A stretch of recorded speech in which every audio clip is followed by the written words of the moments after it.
The school beauty without safety underwear suddenly felt a chill. Noticed the classmate beside me staring intently. He swallowed hard in obsession. Meanwhile spotted the school beauty's friendly hand gesture, but couldn't tear his gaze away. The beauty reluctantly pulled down her skirt hem. To get the beauty's attention, the class rep suddenly slammed hard on the desk and unleashed a deep, foul-smelling fart. The whole class recoiled in disgust, rushing to stick heads out windows. As they gasped for fresh air, countless military trucks rolled into campus. Under everyone's shocked stares, fully armed soldiers formed ranks. At the lieutenant's command, they began taking over the school. Earlier that day, mysterious spheres suddenly filled the sky, sub-spheres blanketing the heavens. People speculated wildly. Was Earth doomed? Rumors spread like wildfire. Rather than wait, South Korea struck first, launching attacks on the spheres. Unbeknownst to them, the spheres multiplied explosively, soon covering the entire planet. Governments tried to calm populations, claiming studies showed no danger, no human threats detected. As people grew accustomed, a sphere crashed into a military base, quarantined the area immediately, awaiting higher orders. But the hot-headed captain disregarded warnings. He started firing the machine gun wildly.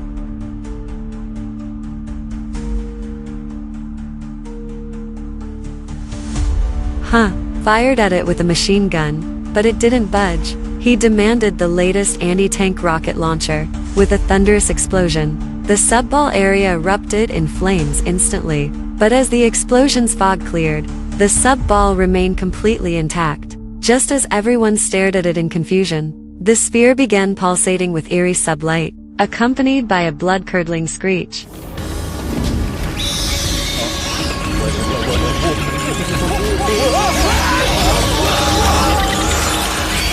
The president immediately declared a national emergency and called for all high school seniors to enlist. With the situation critical, they were issued firearms that very afternoon. Though the drill instructor kept emphasizing this was real, the naive Gen Z recruits didn't take it seriously, thinking instead that it was just a fun summer camp.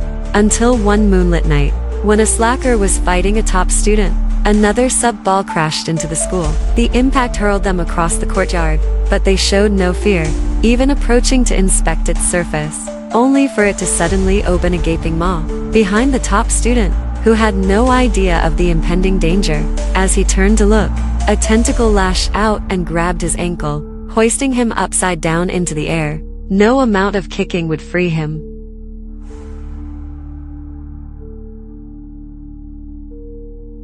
The top student met an untimely end, but the teachers later ordered them to keep it secret. Under the instructor's guidance, they left the school premises, proceeding to the firing range. Strangely, every shop along the street was shuttered. Not a soul in sight. The eerie atmosphere made the teachers uneasy. He had a rough idea of the underlying reason, but to prevent panic from spreading, he kept the truth hidden from the students. Little did they realize that this fateful decision would doom everyone, including himself. Meanwhile, a massive pit suddenly appeared nearby. Inside the pit lurked the purple orb poised to unleash chaos. After a grueling day of combat training, the students had all mastered basic firearms skills. Just as they were preparing to return, the lead instructor sensed an ominous presence, ordered the students to rest while he and his comrades conducted a perimeter check. After several rounds of searching, they reached the ominous pit's edge, but found it mysteriously empty. Meanwhile, bored students began wandering aimlessly. One girl discovered a rifle near a trash bin. As she reached for it, she noticed a severed hand clinging to the stock. Her scream erupted in sheer terror, drawing shocked stares from everyone.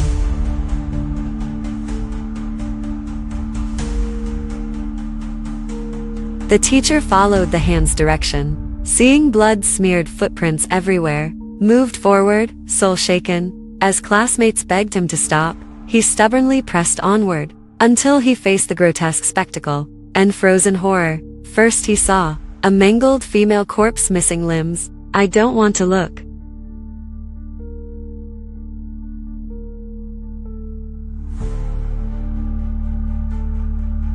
The horror is unbearable. The entire street was littered with bodies beyond recognition. and countless purple-skinned moths swarming from the orb. Teacher Z grabbed the rifle and fired at them, but there were too many to fight. He was killed in a messy struggle within seconds. Rushing soldiers continued suppressive fire. A purple-scaled moth instantly sliced off his entire head. Terrified students scattered in panic, for the entire city was already overrun by monsters. Where could safety even exist? Their abilities couldn't even handle a single moth. Just as things reached crisis point, the instructor arrived and headshot the monster. The surviving student collapsed trembling. The instructor offered no comfort, for now the priority was to immediately locate scattered classmates. Purple-scaled moths swarmed throughout the city. How could we possibly regroup?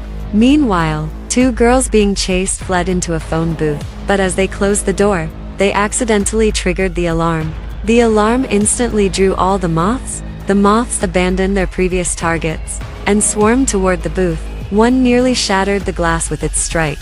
As the moths multiplied around them, a life and death moment, the instructor arrived just in time to save them. Under the instructor's fierce defense, the remaining students narrowly escaped. The students finally realized this wasn't just a drill, but a battle where death could come at any moment. The group begged to withdraw and go home, but the instructor told the class leader their families had already been evacuated to shelters. The instructor crumpled their request. Their last hope was completely shattered. Back in the classroom, the students refused to believe the parents have relocated, so they proposed that students living nearby should investigate. But now the school is under full lockdown. There's no way to exit through the main gate openly, leaving them no choice but to scale the walls. A group ventured out confidently under cover of night, only to be apprehended within 2 minutes. To intimidate the defiant students, the drill instructor issued a brutal warning. Your status now is that of soldiers. Unauthorized departure constitutes desertion. Any future deserters will be summarily executed. The students outwardly submitted, but schemed behind the scenes, deliberately spreading dissent to other classes, egging them on to rebellion. As checkpoints were about to be overrun, another sphere plummeted from the sky.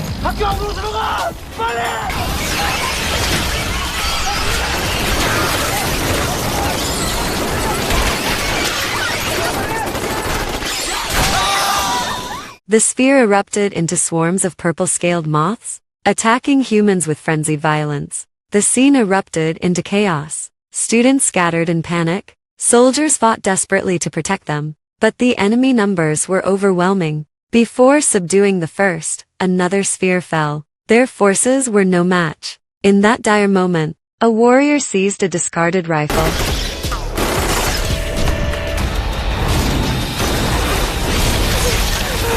Hundreds lay dead or wounded. Only dozens remained alive, fleeing desperately into the teaching building. A sphere struck the building directly. The structure was severely damaged. Monsters could breach at any moment. To survive, they needed to reach the dormitory on the far side. Most survivors fled to the safe zone. A small group remains trapped in the toxic zone. Coincidentally, they discovered an abandoned house to hide in. But one girl was secretly eating instant noodles when she attracted an alien creature. Everyone rushed back inside the house and barricaded the door with heavy objects, but they underestimated the creature's cunning. Unexpectedly, it flew onto the roof and crawled in through the chimney. The student who noticed fled into separate rooms. Other rooms' windows remained intact, except Jilly's room had a missing window, so they temporarily blocked it with a wardrobe. But the creature, reckless and stubborn, refused to leave even when blocked. Determined to kill them all, time dragged agonizingly by. The injured classmate's fever worsened. Without treatment, she might not survive. Jilly refused to wait passively and decided to sneak out, to drive the garage truck and escape with everyone. He slid the wardrobe aside, crept quietly to the yard center, confirming the creature stayed behind. He hurried across to the garage across the street, but the noise attracted the creature. As he searched for pliers, the creature had silently approached from behind. It watched Jilly's every move intently, ready to strike instantly. At that critical moment, Jilly accidentally spotted the creature in the rearview mirror and spun around to flee. But the creature moved impossibly fast, almost tackling him to death. Seize the moment while the monster recharges. Jilly kept hurling objects to disrupt the attack and fled toward the house. Classmates inside heard Jilly's cries for help, immediately cleared the heavy objects and opened the door, rescuing Jilly at the last possible moment. Though the situation was tense, they managed to secure the window-breaking pliers. This encounter made everyone realize that these creatures navigate by sound. By turning the TV to maximum volume, they could slip away undetected. The monster was lured by the TV's noise, allowing everyone to escape successfully, then rescued others from another room. Everything proceeded as planned, until suddenly, the unexpected happened.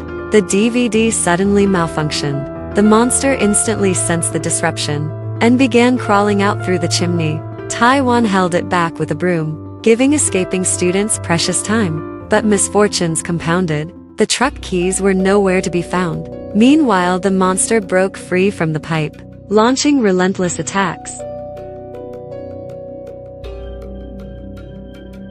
Okay. Finally the key was found, but only Ale knew driving and only automatic. A girl volunteered to drive manually. Ale feared she might crash it. During the argument, the key flew into a wall crack and couldn't be retrieved.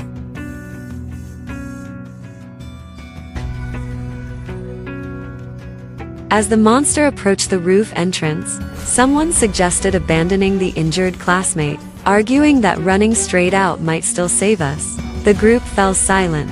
Since no one wanted to abandon a peer, there was only one option left. It's sending someone to lure the monsters away, while others took the chance to escape carrying the class beauties on their backs. To ensure fairness, Zhang Zhu held out a wooden stick. Whoever draws the shortest stick must go. Everyone looked anxious, dreading it might be them. The draw concluded. Ale Zhang Zhu was the one who drew the shortest stick, but secretly broke his own stick. I stepped back in sorrow. Watch him. Staring at the broken half of his stick, Ale fell into deep thought. Zhang Zhu strode resolutely toward the gate, clanging the iron barrel non-stop. To attract the monster's attention, the monster emerged as expected, rushing straight toward him. Zhang Zhu darted desperately to evade, until seeing everyone had escaped safely, her tense heart finally relaxed. Now he needed to find shelter immediately, to survive the night, but then disaster struck. He accidentally stepped on a loose board. The noise immediately drew the monster, almost getting crushed by its sudden attack. Zhang Zhu leaped up and fled, but the monster's speed was unmatched. Unable to shake it off, Zhang Zhu shut her eyes in despair, facing death head-on. At that critical moment, classmate Ale suddenly attacked the monster with liquid nitrogen. The cold-sensitive monster instantly froze, collapsing weakly to the ground. Just as they celebrated surviving, the monster inexplicably revived, attacking them with lightning speed. Thankfully, the instructor tackled them just in time. The rescued students hadn't time to celebrate yet, was urgently summoned by the military, as more than half the soldiers had already been killed in combat operations. To eliminate the monsters that had gathered in the city center, they needed to reinforce immediately. The student who received the orders wrote a final letter. The next day, they were fully equipped and ready to deploy. The once bustling city was now eerily silent. Not a single person was visible on the streets, nor any sign of monsters. Just as vigilance began to wane, the radar suddenly detected movement ahead, indicating monsters were present but their numbers were unknown. Advancing blindly would be too dangerous. The instructor had an idea. Grabbing a discarded toy car from the ground, he hurled it forward. The toy's metallic clatter immediately drew countless monsters. Everyone opened fire instantly, but the swarm was overwhelming, soon breaking their formation. Just as collapse seemed inevitable, the monsters abruptly ceased their attack, retreating en masse from the front. The group cautiously followed the retreating monsters, only to find an emergency shelter ahead. But strangely enough, the area outside was completely devastated, strewn with the remains of human survivors. They cautiously entered the shelter, only to find conditions inside even worse. Every last survivor had perished, all dead. The instructor wondered aloud, why would the monsters find such a well-concealed shelter? Could it be that their intelligence now surpasses humans? The answer became clear soon after. During nighttime surveillance, they noticed something odd. 2 kilometers away the monsters were, communicating with the sphere in the sky. It turned out those spheres monitored terrain from above, while the spawned creatures handled the carnage. Based on their movement trajectory, the next critical location is the city's largest emergency shelter, where their parents are likely sheltering to protect their family's safety. Everyone agreed to eliminate the creatures. They began rigging explosives throughout the building, planning to lure and detonate them all. As teams hurriedly installed explosives, the creatures unexpectedly advanced early, rushing directly toward the shelter. The situation escalated rapidly. The instructor ordered early activation of sound systems to lure the creatures, while creating maximum noise distractions. The deafening noise drew them in as expected. Tens of thousands surged toward the sound. They were nearly in position, but the explosive wiring wasn't fully connected. The instructor ordered immediate evacuation, while he hurried to finish the setup and escape safely, but their speed exceeded all expectations. By the time he finished wiring, all exits were already swarmed. The instructor retreated to a classroom, considering jumping from the upper floor, but quickly realized it was impossible. Knowing escape was now impossible, he resolved to face his fate, returning to the classroom and barricaded the door before radioing to detonate everything.